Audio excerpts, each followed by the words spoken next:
সাকিব খানের নতুন লুক আজকে হাজির। সাকিব খানের এই লুক আগেই বলা হয়েছিল তুফানি ঝড়ো হাওয়া বয়ে যাবে। সেই ধারাবাহিকতায় আজকে রায়হান রাফি সাকিব খানের একটি পোস্টার লুক আপডেট করেছেন, যেখানে দেখা যাচ্ছে আবেদনময়ী হিসেবে ধরা দিয়েছেন মিমি চক্রবর্তী। আর মিমিকে এই মুভিতে আগেই নেওয়া হয়েছিল। এই মুভির প্রথম পোস্টার যখন দেওয়া হয়েছিল, সেখানে সাকিবের লুক দেখে সবাই পাগল হয়ে গিয়েছিল। এরপরে যখন ফার্স্ট টিজ যখন বের হয়েছিল, সকল কিছু লণ্ডভণ্ড হয়ে গিয়েছিল দুই বাংলায়।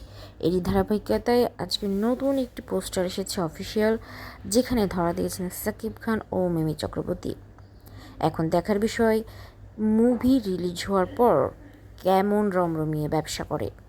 আরও আপডেট জানতে আমাদের সাথেই থাকুন। সবচাইতে আগে নিউজ পেতে সাবস্ক্রাইব করুন। ধন্যবাদ।